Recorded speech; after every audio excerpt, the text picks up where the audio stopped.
থানাটাকে বন্ধ করে দিল এবং সেই অবস্থায় পুলিশ ভেতরে আটকে রইল, থানার কাজকর্ম বন্ধ রইল, বাইরে থেকে তাদের সরানো হলো না। আমাদের প্রশ্ন হচ্ছে এখনো একজনও কেন গ্রেফতার হলো না? ওইখানে কি এইসব গুন্ডা দমন আইনের হুমকি টুমকি ওগুলো কি বিজেপির জন্য নয়?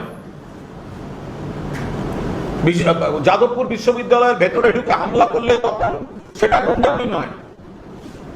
এন্টালি থানার বাইরে থেকে থানা লক করে দিচ্ছে, থানায় তালা দিয়ে দিচ্ছে, এটা তো সিম্বলিক। পশ্চিমবঙ্গে থানাগুলোয় বিজেপি তালা দিয়ে দিয়েছে, সিম্বলিক। পুলিশি ব্যবস্থায় তালা দিয়ে দিয়েছে, সিম্বলিক। আইন শৃঙ্খলা নিরপেক্ষতার তালাবন্দি, সিম্বলিক। বিজেপি দুটো গোষ্ঠী মারামারি করলো, কি নাম ওদের, কি রাম কি আমি ঠিক জানি না, ওদেরই লোকজন সব।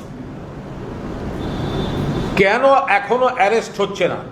যারা থানা, এন্টালি থানা বন্ধ করে রেখেছিল, থানায় তালা দিয়ে রেখেছিল, পুলিশের কাজে হস্তক্ষেপ করেছে শুধু নয়, থানায় তালা বন্ধ করাটা পুলিশের উপর আক্রমণ, হামলা, কাজে বাধা দেওয়ার অভিযোগ, আরো আনুষঙ্গিক 10 রকম সেকশন হতে পারে।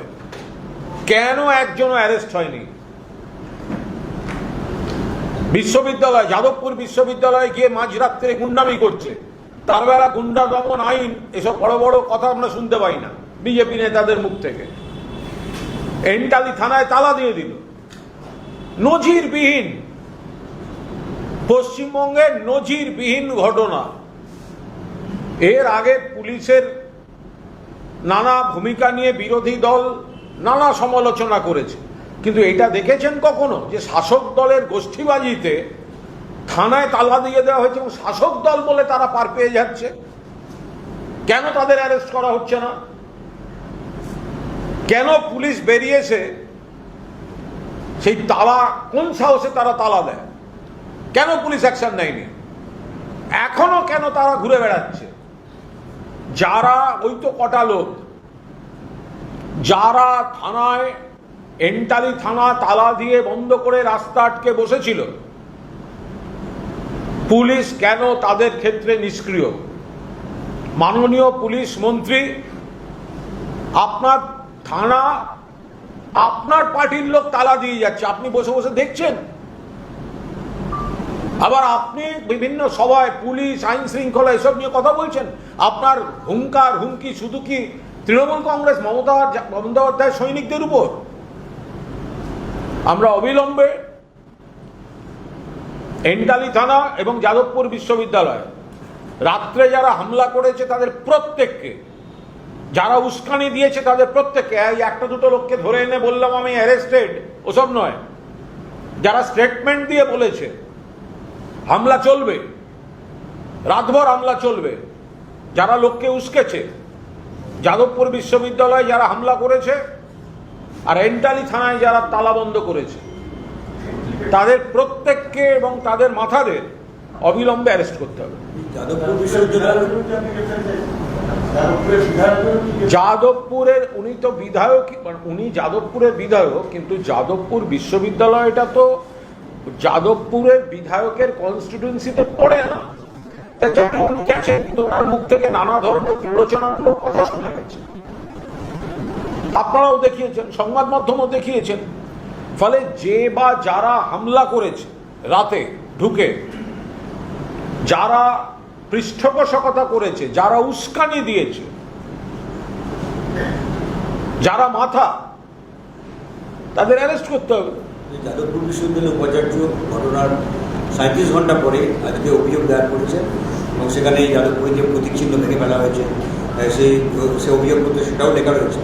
পাশাপাশি 3 সদস্যের একটি তদন্ত কমিটি বিশ্ববিদ্যালয়ের তরফে গঠন করা। যাদবপুর বিশ্ববিদ্যালয়ের শ্রদ্ধেয় উপাচার্য, সম্মানীয় উপাচার্য, বিলম্বিত জাগরণ ঘটেছে তার, তিনি অভিযোগ করেছেন। আমরা, তিনি তার মতো করেছেন, কেন তিনি দেরিতে করেছেন, কি করতে চান তাঁদের ব্যাপার। আমাদের পরিষ্কার বক্তব্য যে যাদবপুর বিশ্ববিদ্যালয়ের ছাত্রছাত্রীদের একটা অংশের ভাবাদর্শ, ক্রিয়াকলাপ আমরা এসব পছন্দ করি না।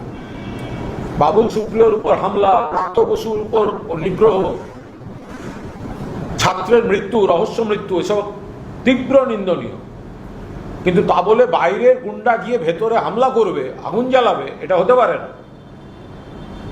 ফলে এদের ধরতে হবে। এমব্লেম নন্দলাল বসু ঐতিহাসিক, ভেঙে দেওয়া হলো, কেস হবে না। মিলিয়ে দেখবেন এসআইআর এর পরের বিতর্কে এই নন্দলাল বসুর নাতি এবং নাতবউ তারা কিন্তু ভোট দিতে পারেননি, এবার বুথ থেকে ফেরত যেতে হয়েছে, শিউড়িতে সম্ভবত বা বীরভূমেই তারা ভোট দিতে গেছিলেন, তাদের নাম নাকি ভোটার লিস্টে নেই। তো সেই নন্দলাল বসুর তৈরি করা যাদবপুর বিশ্ববিদ্যালয়ের এমব্লেম, সেটাকে ভেঙে দিচ্ছে বিজেপির গুন্ডারা, তার উপর পা দিয়ে দাঁড়িয়ে লাফাচ্ছে, গেট বেয়ে ঢুকবে। এরা অ্যারেস্ট হচ্ছে না, এরা অ্যারেস্ট হবে না। এদের যারা ঠেলে এগিয়ে দিয়ে পাশে দাঁড়িয়ে রইল তারা অ্যারেস্ট হবে না, অবিলম্বে এদের অ্যারেস্ট করতে হবে। বলছি যে দমকল আজকে নতুন করে ফ্রেস্কো স্ট্রিট আর মার্কুই স্ট্রিট 17টি হোটেলকে নোটিশ দিয়েছে। পাশাপাশি সিএসসি, পুরসভা এবং সরকারি দপ্তরের তরফে একটা ইন্সপেকশন টিম, তারা আরও 10টি বেশি হোটেল বন্ধ করে দিয়েছে মার্কুই স্ট্রিট। যেখানে যেখানে সাবধানতার জন্য যা যা ব্যবস্থা নেওয়া উচিত, অনিয়ম থাকলে যা যা ব্যবস্থা নেওয়া উচিত সেগুলো অবিলম্বে নেওয়া উচিত, সেগুলো নেওয়া হোক। এবং কেন যাদের যাদের উপর দায়িত্ব ছিল এই কাজগুলো করার বা মনিটরিংয়ের বা নজরদারি করার, কেন করা হয়নি, নিশ্চিতভাবে তাদেরও তদন্তের আওতায় রাখা হোক। এবং দল মত নির্বিশেষে, তিনি রাজনীতিবিদ হতে পারেন, তিনি আধিকারিক হতে পারেন, তা কাদের দায়িত্বে ছিল নজরদারি, কি করে অনিয়ম হতে পারে। দেখুন, দুর্ঘটনা নিশ্চয়ই দুর্ঘটনা, বাট অনেক ক্ষেত্রে নজরদারি এবং অনিয়মের জন্য ফাঁক দিয়ে সেই দুর্ঘটনাগুলো ঘটার সুযোগ পায়। তো সেগুলো অবশ্যই খতিয়ে দেখা দরকার। বর্তমান সরকার যাবতীয় দায়, এই যে অনিয়ম বেনিয়ম, সব পূর্বতন তৃণমূল সরকারের উপর চাপিয়ে দিচ্ছে। দেখুন, এটা কোনো কাজের কথা নয়, দায় তো এখনকার সরকারকেও নিতে হবে। 100 দিনের কাজের যদি উৎসব করেন, কোন কাজ করেছেন? পুলিশি রাজ, হুমকি, তৃণমূল ভাঙার চেষ্টা, আর 2 নম্বর হচ্ছে মমতা বন্দ্যোপাধ্যায়ের কন্যাশ্রীকে কন্যারত্ন বলে চালানো, নাম বদল, আর কিছু জায়গায় নীল সাদার বদলে গেরুয়া রং বদল, এই তো কাজ। 100 দিনের জন্য যদি আপনারা এত বড় বড় কথা বলে থাকেন, তাহলে দুর্ঘটনার দায়ও নিতে হবে। এই 100 দিনের মধ্যে দমকল ওরিয়েন্টেড একটাও শীর্ষস্তরের বৈঠক ডেকেছেন? ডাকেননি। মনিটরিং করার চেষ্টা করেছেন? করেননি। তাহলে 100 দিনের ঢাকঢোল পিটিয়ে যখন 100 দিন যখন উদযাপনে নেমেছে, তাহলে কিন্তু দুর্ঘটনার দায় বা খারাপ ঘটনার দায়ও তো আপনাদেরই নিতে হবে। গত 2 মাসে চিনির দাম 25 টাকা বেড়ে গেছে, কিন্তু আমাদের এই বাংলা বাজারে মূল্য নিয়ন্ত্রণের ব্যাপারে রাজ্য সরকার কোনো ভয়ঙ্করভাবে বেড়েছে। জিনিসপত্রের দাম বেড়েছে, পেট্রোল ডিজেলের দাম বাড়ার সঙ্গে সঙ্গে, রান্নার গ্যাসের বা বাণিজ্যিক গ্যাসের দাম বাড়ার সঙ্গে সঙ্গে জিনিসপত্রের দাম বাড়ছে। তার মধ্যে বিশেষ বিশেষ কিছু জিনিস, ধরা যাক চিনি ভয়ঙ্করভাবে বেড়েছে। এবার তার বিভিন্ন ব্যাখ্যা আসছে যে পেট্রোলে ইথানল মেশানোটাকে এমনভাবে প্রশ্রয় দেওয়া হচ্ছে, সেই ইথানল তৈরি করতে গিয়ে যা যা উপাদান, সেই সব সামলাতে গিয়ে এপাশে চিনির দামটা গেছে বেড়ে। ফলে এই সরকারের অদূরদর্শী, অপরিণামদর্শী, অপরিণত সিদ্ধান্তে চিনির দাম বাড়ছে, বাজারে আগুন লাগছে। পেট্রোল, ইথানল ঢুকছে, ইথানল তৈরি করতে গেলে অমুক লাগছে, সেটা করতে গেলে চিনির দাম বাড়ছে। একটা সময় রপ্তানি আমদানিতে চিনি সম্পর্কে সরকারের যা নীতি ছিল, এখন তড়িঘড়ি করে তাতে রদবদল আনতে হচ্ছে, তার কারণ সামলাতে পারছেন না। অদূরদর্শী কাজ হয়ে গেছে। চিনির দাম যেভাবে বাড়ছে, তাতে আরো অনেক জিনিসেরই দাম বাড়ছে। কেন্দ্রীয় সরকার এবং রাজ্য সরকার, কেন্দ্রীয় সরকারের ভুল নীতিতে বাড়ছে, আর রাজ্য সরকারের মনিটরিং এর অভাবে বাড়ছে। ফলে বাজারে আগুন, এবার নতুন করে আবার চিনির দাম বাড়তে শুরু করেছে, বসে বসে বিজেপি সরকার দেখছে। আর এদেরকে বলে কি হবে? এদের এক মন্ত্রী তো দেখলাম বন্যা দেখতে গিয়ে, বন্যায় জলে মানুষ ডুবে আছে, তিনি ঘুরছেন বোটে। এরা একজন মাননীয় মন্ত্রী, এখন রাজ্যে বিস্তীর্ণ এলাকার জলবন্দী, মানুষ বিপর্যস্ত, বিপন্ন, ঘুরতে ঘুরতে বলছেন মানুষ ডুবে আছে ঠিকই, কিন্তু এক অন্য সৌন্দর্য, সুতরাং সুফলাং পশ্চিমবঙ্গ বন্দে মাতরম। এটা কি সুস্থভাবে বলা সম্ভব? একটা বন্যা কবলিত এলাকায় গিয়ে বন্যার জলে ডুবে থাকা গোটা এলাকায় লাইফ বোট পড়ে যেতে যেতে বন্যা পরিদর্শনে গিয়ে, হ্যাঁ মানুষের কষ্ট হচ্ছে, কিন্তু এই যে সৌন্দর্য, এই যে জলরাশি, সুজলাং সুফলাং বন্দে মাতরম, কি? এই ভিডিও যদি সত্যি হয়ে থাকে, এই ভিডিও যদি ফেক না হয়ে থাকে, তাহলে কনসার্ন মন্ত্রীকে অন্তত বিবৃতি দিয়ে ক্ষমা চাওয়া উচিত যে বন্যার জলরাশি সৌন্দর্য নয়, বন্যার ওই জলরাশি মানুষ থেকে বিভিন্ন গবাদি পশু সম্পত্তি সর্বনাশ করে দিচ্ছে বন্যা পরিস্থিতি। সেখানে বলছেন কি সুন্দর দেখতে লাগছে গো, সুজলাং সুফলাং শস্য শ্যামলাং বন্দে মাতরম। অমিত শাহ বলছেন যে গত 3 মাসে এই সরকারটা আসার পরে, যার ভিডিও দেখা যাচ্ছে তিনি, গত 3 মাসে সরকারটা এসছে, এর মধ্যেই 240 কিলোমিটার কাঁটাতারের বেড়ার জন্য উপযুক্ত জমি এই সরকার দিতে পেরেছে। অমিত শাহ হাতে পায়ে ধরেও পাওয়া যায়। অমিত শাহ যেগুলি বলছেন মানুষকে বিভ্রান্ত করছেন। অমিত শাহ কেন্দ্রীয় স্বরাষ্ট্রমন্ত্রী, যথাযথভাবে যেখানেই পশ্চিমবঙ্গে জমি চাওয়া হয়েছে মমতা বন্দ্যোপাধ্যায়ের সরকার সেখানেই যথাযথভাবে জমি ব্যবস্থা করেছে। কোথাও কোথাও নানা টেকনিক্যাল সমস্যা থাকে, মামলা থাকে, শরিকি ঝামেলা থাকে, সেগুলোকে তো একটু, আমার প্রশ্ন হচ্ছে উনি বাংলা নিয়ে এত কথা বলছেন, জমি অমুক তমুক, তো ত্রিপুরায় তো বিজেপির সরকার, তো ত্রিপুরায় ডবল ইঞ্জিন সরকার, মাননীয় স্বরাষ্ট্রমন্ত্রী অমিত শাহ কি জবাব দেবেন যে ত্রিপুরায় আগরতলা স্টেশন থেকে রোহিঙ্গা এবং অবৈধ বাংলাদেশি অনুপ্রবেশকারী ধরা পড়ল কি করে? তো ওখানের কাঁটাতার কি হলো? আসাম থেকে অভিযোগ আসছে কেন? ত্রিপুরায় যারা ধরা পড়েছে আগরতলা স্টেশন থেকে দুটো গ্রুপ, একটা গ্রুপ ট্রেন ধরে দিল্লি যাচ্ছিল, একটা গ্রুপ ট্রেন ধরে কলকাতার দিকে আসছিল। তা আগরতলা স্টেশনে ধরা পড়লো কেন? জমির গল্প কাকে দিচ্ছেন? শুধুমাত্র আগের সরকারকে দোষারোপ করার জন্য জমির গল্প দিচ্ছেন? তাহলে ত্রিপুরায় আপনার সরকার থাকা সত্ত্বেও রোহিঙ্গা আর অবৈধ বাংলাদেশি ত্রিপুরায় বাংলাদেশ সীমান্ত দিয়ে ঢুকছে কি করে? আপনার বিএসএফ, আপনার দপ্তর কি করছে? অন্নপূর্ণা ভান্ডারের টাকা না পেয়ে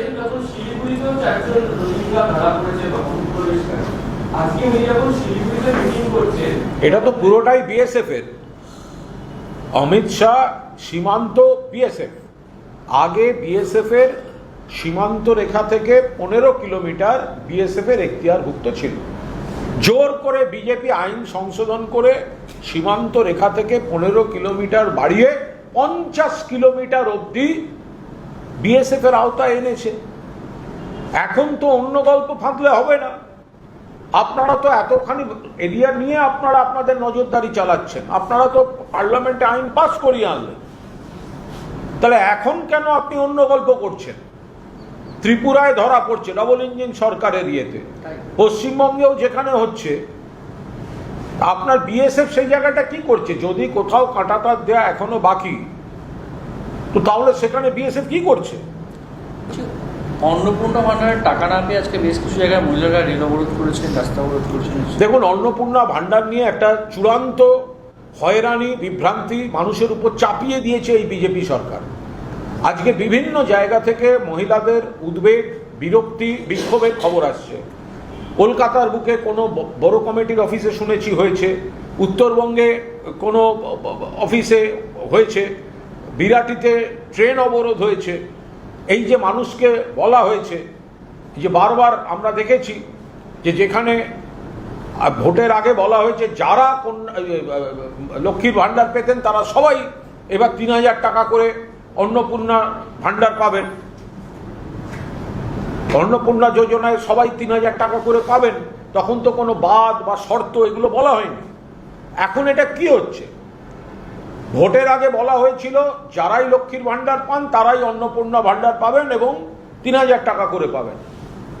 এখন তো সেটা হচ্ছে না, বিপুল সংখ্যককে বাদ দেওয়া হয়েছে, শর্ত চাপিয়ে দেওয়া হয়েছে। বারবার ফোন আসছে বা কোনো চেক করা হচ্ছে, অমুক করা হচ্ছে, তমুক করা হচ্ছে, এর কাছে যাচ্ছে, ওর কাছে যাচ্ছে না। এরা এরা এরা এরা পাবেন। ভোটের আগে বলেননি কেন? কন্ডিশনস অ্যাপ্লিকেবল, এই কথাটা ভোটের আগে বলেননি কেন? ভোটের আগে আপনাদের ক্যাডাররা পাড়ায় পাড়ায় গিয়ে একটা পাতা ফর্ম ফিল আপ করিয়েছেন, ফর্ম ফিল আপ করলেই টাকা। তো মানুষ বিরক্ত হবেন না? সরকারি যদি এই পাবেন তাহলে তিনি পাবেন না, সরকারি ওই থাকলে আপনি পাবেন না। তো এগুলো ভোটের আগে বলেননি কেন? তাহলে তো মানুষ তো তাহলে সেই অনুযায়ী সিদ্ধান্ত নিয়ে ভোট দিতেন। আপনারা ভোটটা নেওয়ার সময় বলেছেন সবাই পাবেন, এখন তাদের টাকাটা ঢুকছে না। উল্টে মানে আমাদের লক্ষ্মীর ভাণ্ডারের যে টাকাটা মমতা বন্দ্যোপাধ্যায় সুনিশ্চিতভাবে দিতেন সেটাও অনিশ্চয়তায় চলে গেছে। যে টাকাটা ওনারা একদম মাস গেলে নিশ্চিতভাবে পাচ্ছিলেন সেটাও আর পাচ্ছেন না। আর ৩,০০০ টাকার আকর্ষণে যারা সবাই দিয়েছিলেন, এবার তো অর্ধেক মানুষ বুঝতেই পারছে না তারটা আসেনি কেন, ঢোকেনি কেন। এ তো মাসের গোড়ায় প্রথম থেকে একদম মুখে মুখে একটা কয়েনে চলে যাচ্ছে, ঢুকেছে, সবার কৌতূহল, ঢুকলো। তো এটা বিজেপি এটা কি চাপিয়ে দিল? বিজেপি এটা সবার পশ্চিমবঙ্গের উপর এটা কি চাপিয়ে দিল? মাসের গোড়ায় যার সঙ্গে দেখা হয়েছে ঢুকেছে, ঢুকলো, ঢুকেছে, ঢোকেনি, কি? অর্ধেক মানুষ পাচ্ছেন না, তাদের অ্যাকাউন্টে টাকা ঢুকছে না। সম্পূর্ণ মানুষের সঙ্গে প্রতারণা করা হয়েছে, হয়রান করা হয়েছে। কলকাতা কর্পোরেশনের স্থায়ী এবং অস্থায়ী যত কর্মী আছে তাদের যে পরিমাণ বেতন হওয়ার কথা, দেখা যাচ্ছে কোষাগার থেকে প্রতি মাসে তার থেকে বেশি বেতন বেরিয়ে যাচ্ছে। এই নিয়ে একটা তদন্ত কমিটি গঠন করা হয়েছে, আপনাদেরই বোর্ড ছিল। তাহলে ফিরাদ হাকিম বলতে পারবে, আমি কি করে জানি? কলকাতা পুরসভার মেয়র ছিলেন ফিরাদ হাকিম, পুরমন্ত্রী ছিলেন ফিরাদ হাকিম, উনি এখন ভালো তৃণমূল। তা এখন যদি বিজেপির যার যা অভিযোগ আছে কর্পোরেশন সংক্রান্ত, তো কর্পোরেশন সংক্রান্ত যদি কোনো অভিযোগ থাকে বিজেপির, তা ওদের তো ভালো বন্ধু, ভালো তৃণমূল, ফিরাদ হাকিমকে জিজ্ঞাসা করুন।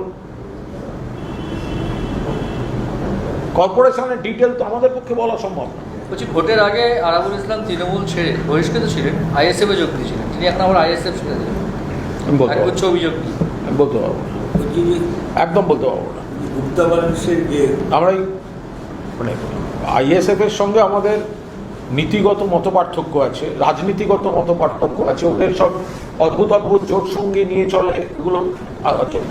ব্যক্তিগতভাবে নওশাদ ছেলেটিকে ভালো লাগে, কিন্তু এটা তো রাজনীতির ময়দান, ফলে এখানে ব্যক্তিগত জায়গার কোনো ব্যাপার নেই। ফলে আমাদের আইএসএফ এর সঙ্গে নীতিগত রণকৌশলগত মতপার্থক্য আছে, কিন্তু এখন ওখানে কে ঢুকছে, কে বেরোচ্ছে, কে ছাড়ছে, এ বলা সম্ভব। বলছি, এসটিএফ একজনকে অ্যারেস্ট করেছে ইসলামপুর থেকে, তিনি আবার তৃণমূলের ব্লক সভাপতির ভাই। কে কার ভাই, কে কার অমুক, সেইভাবে যদি তৃণমূলকে, আচ্ছা তৃণমূল অমুকে ধরা পড়েছে তার ভাই তৃণমূল, এটা কোনো কথাও? জঙ্গি হিসেবে অ্যারেস্ট করা। আর সে অনেক রকম লোক অনেক জায়গায় আছে। সৌগত রায় আমাদের সাংসদ, তথাগত রায় ওইদিকে আছে, তো কি হলো? তো এবার এরকম অনেক আছে। ওই ওই বিচিত্র পরচুলা বলছে এনসিপিআই, আর কি বলে ভ্রাম্যমান বিউটি পার্লার বলছে তৃণমূল। তো কি হলো? এক পরিবারে দুদিকে হতে পারে না?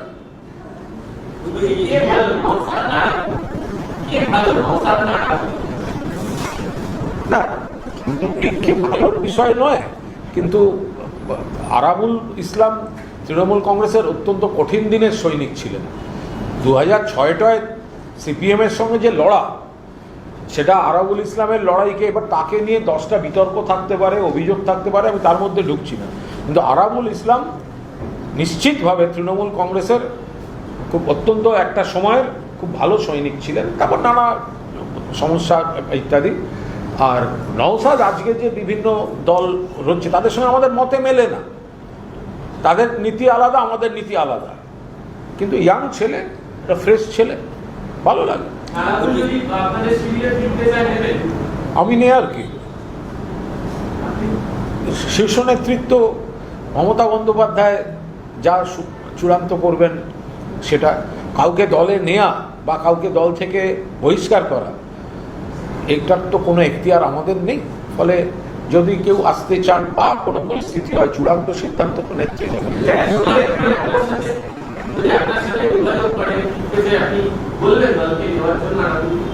এটা এখানে ব্যক্তির কোনো ব্যাপার নয়। আমি শুধু আবার বলছি, আরাবুল ইসলাম তৃণমূল কংগ্রেসের এমন সময় সৈনিক, যে সময়টা ওইখানে দাঁড়িয়ে সিপিএমের সন্ত্রাসের মোকাবিলা করতে বুকের পাটা লাগতো, কিন্তু পরবর্তীকালে নানা বিতর্ক, দূরত্ব এসব তৈরি হয়েছে। বাকিটা তো দলের শীর্ষ নেতৃত্বের বিষয়।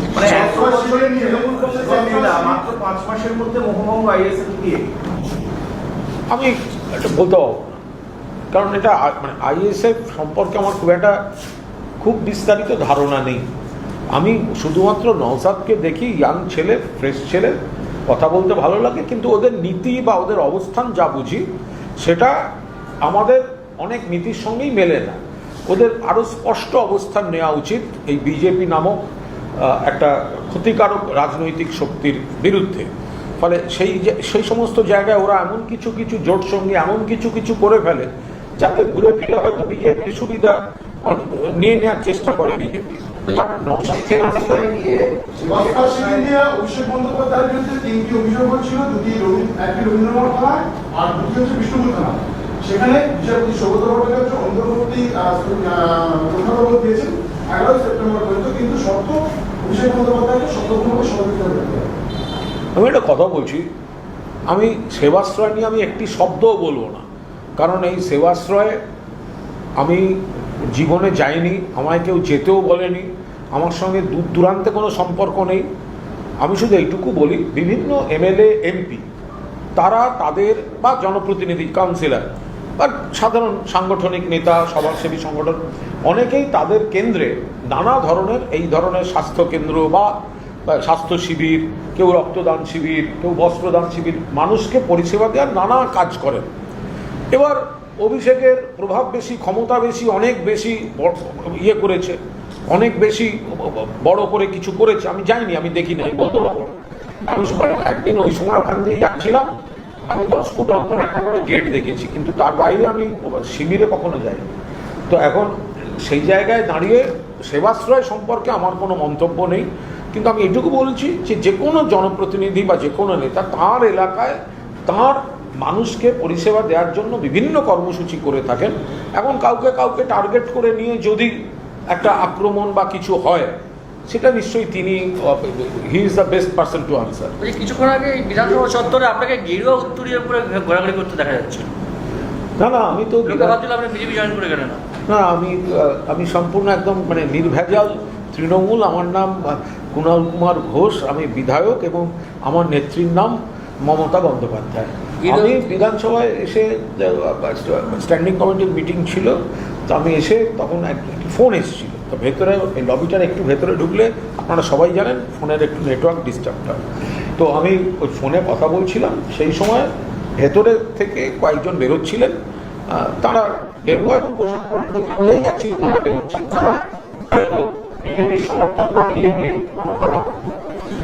তো আমি ওখানে ফোনে কথা বলছিলাম, আপনারা সবাই দেখেছেন সামনে।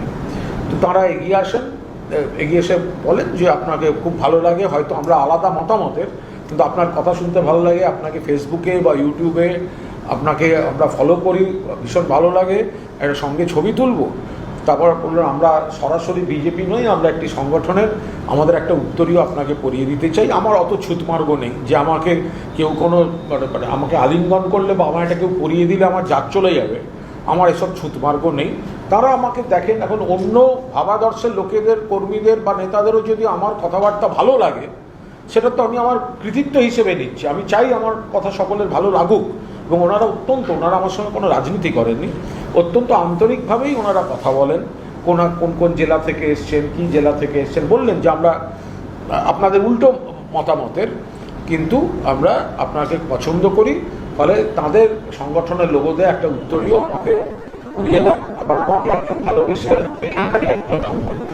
তালের বড়া দিচ্ছি না। আমিও একা একা ওদের সামনে কি খাবো, আমিও তাদের বললাম যে নিতে পারে, তো তারা একটু তালের বড়া খেলেন, এটা সৌজন্য। তারা তাদের কার্ড আমাকে দিলেন, আমার একটি কার্ড নিলেন, তারপর ওনাও চলে গেলেন, আমিও চলে গেলাম। আপনি গতকাল এখানে বসে একটি গুরুত্বপূর্ণ অভিযোগ করেছিলেন বা একটা বিষয় সামনে নিয়ে এসেছিলেন হুঁশিয়ারি শিল্পের শিলান্যাস সংক্রান্ত, যেটা জানা যাচ্ছে কিছুক্ষণ পরে সম্ভবত বোধহয় শুরু হতে চলেছে একটি সাংবাদিক সম্মেলন। শিল্প দপ্তরের সচিব, প্রিন্সিপাল সেক্রেটারি থাকবেন এবং লাক্স কোচিং চেয়ারম্যান থাকবেন। মানে এটা কিভাবে দেখছেন আপনি? কিভাবে দেখব? আমাদের কাছে আমরা দেখেছি, আমরা তো শিল্পকে স্বাগত জানাচ্ছি, তো আমরা দেখেছি যে ওখানে মানে আমরা দেখেছি যে ডানকুনিতে লাক্সকোজির একটি নতুন কারখানা, তার জন্য একটা বিরাট অনুষ্ঠান, মুখ্যমন্ত্রী, শিল্পমন্ত্রী সবাই গেছেন, খুবই ভালো, হতেই পারে। কিন্তু তারপরে কিছু অভিযোগ আসে যে লাক্সকোজির ওখানে অলরেডি একটি কারখানা রয়েছে, তার পাশে যে জমিটা আরেকটি কারখানা এবং 600 কোটি টাকা বিনিয়োগের যে গল্পটি দেওয়া, তখন অভিযোগ আসে ওখানে প্ল্যানটাই এখনো তৈরি হয়নি, প্ল্যান স্যাংশন হয়নি বলে একটা অভিযোগ আসে। দ্বিতীয় অভিযোগ আসে ওই জমিতেই একটি ওয়্যার হাউস, পাতি বাংলায় গুদাম করার জন্য একটা আবেদন কয়েক বছর আগে তারা করেছিলেন, এবং পরিবেশ দপ্তর তাদের চিঠি দিয়ে বলে, আমি কাল চিঠিটা দেখিয়েওছিলাম, যেহেতু শুধুমাত্র ওয়্যার হাউস, ফলে পরিবেশের আলাদা ছাড়পত্র দরকার নেই, কিন্তু ওখানে কোনো শিল্পের কিছু উৎপাদন করা যাবে না। তাহলে এইটাই প্রশ্ন ছিল, এক, কোনো প্ল্যান আছে কিনা, দুই, প্ল্যান অনুমোদিত কিনা, তিন, যে স্ট্যাটাস ছিল সেই স্ট্যাটাসটা বদল হচ্ছে কিনা, হয়েছে কিনা। যদি তারা সব অনুমতি করে নিয়ে শিল্প করেন, কেউ তো কোনো আপত্তি করছে না, কিন্তু যদি ফাঁক থাকে তাহলে সেগুলো তারা যেন মেরামতি করে না। বাংলায় একটা শিল্প হবে তো ভালো কথা, কিন্তু শিল্প হবে এই আশাটা জাগছে, অথচ কাগজে পত্রে নথিতে যদি ফাঁক থাকে তাহলে সেই ফাঁকটা যেন না থাকে। এটা ঠিক অভিযোগ নয়, যে প্রশ্ন আসছিল, রাজ্য সরকার বিভাগীয় তদন্ত করে দেখলে বিষয়টা তারা স্পষ্টভাবে বুঝতে পারবে। আর একটা কথা বলে রাখি, আজকে পুর ও নগর উন্নয়ন দফতরের স্ট্যান্ডিং কমিটির একটি বৈঠক ছিল। এখন সেখানে একটা সিদ্ধান্ত হয়েছে, আমাদের কমিটির চেয়ারম্যান বিজেপি বিধায়ক সজল ঘোষ এবং অন্যান্য সবাই সেখানে ছিলেন, এবং যারা প্রাক্তন মেয়রও ওই কমিটির সদস্য, সব দলেরই যেরকম থাকে স্ট্যান্ডিং কমিটির। তো স্ট্যান্ডিং কমিটি একটা সিদ্ধান্ত আগের দিনই একটা অনুরোধ করেছিলাম, আমি ধন্যবাদ দিচ্ছি কমিটিকে, কমিটি সেটা গ্রহণ করেছি যে আমরা শুধু এখানে মিটিং করব না, আমরা স্পটগুলোতে যাব। ফলে আগামী 2 তারিখ, আগামী 2 সেপ্টেম্বর মধ্য কলকাতার যে বিস্তীর্ণ এলাকা জল জমার সমস্যা, যেটা আমার স্ট্রিটকে কেন্দ্র করে এপাশে কলেজ স্ট্রিট,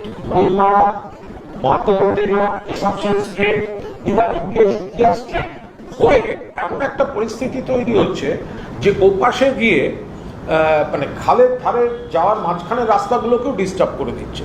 ফলে আগামী 2 সেপ্টেম্বর আমরা এই জায়গাটি স্ট্যান্ডিং কমিটি ভিজিট করবে, তার সঙ্গে ডিজি ড্রেনেজ কলকাতা কর্পোরেশনের এবং আনুষঙ্গিক সমস্ত অফিসারদেরও ঋষিকেশ পার্কের পাম্পিং স্টেশনের সামনে ডাকা হয়েছে। ওইখানেই মিটিং হবে, কেন জল জমছে, যে কাজটা হচ্ছে কতদিন লাগবে, কেন দেরি হচ্ছে, এর সবিস্তারে বৈঠক হবে। ফলে মধ্য কলকাতা ওই জায়গাটি, অর্থাৎ আমার street, Sukia street, college street এবং তারপরে ক্যানেলে যাওয়ার পথে গিয়ে 28 নম্বর ওয়ার্ড বা বেলেঘাটা কেন্দ্রের, ওইটা হচ্ছে জোড়াসাঁকো কেন্দ্র, আবার বেলেঘাটা কেন্দ্রেরও বেশ কিছু জায়গায় জলের মানে খুব সমস্যা তৈরি করে দিচ্ছে জল জমা।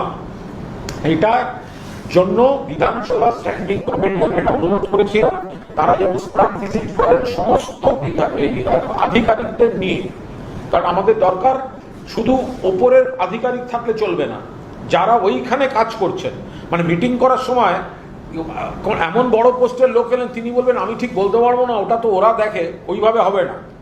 যারা দেখে এবং যাদের রিপোর্ট করে এই সবাইকে একসঙ্গে ডাকা হয়েছে। 2 সেপ্টেম্বর মধ্য কলকাতায় ঋষিকেশ পার্কে গিয়ে আমরা জোড়াসাঁকো এবং জল উপচে বেলেঘাটা কেন্দ্রে যে সমস্যাটা তৈরি করছে তার জন্য একটি স্পট ভিজিট এবং মিটিং, এবং তারপর বরানগরে একটা নির্দিষ্ট জায়গায় দীর্ঘদিনের জল জমার একটা সমস্যা আছে,